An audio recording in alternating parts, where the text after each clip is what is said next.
Hi అండి. సపోటా చెట్టు కూడా ఉందండి మా దగ్గర. చిన్న టబ్లో వేసాను. చెట్టు అయితే చాలా బాగా వచ్చిందండి.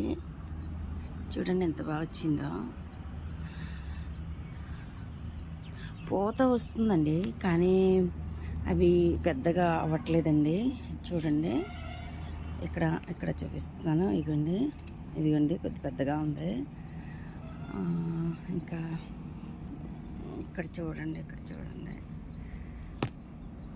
పూత నిలవట్లేదండి, అసలు కాయగా మారట్లేదు. ఏంటో మరి. 3 కాయలు కాసింది పోయిన సంవత్సరం.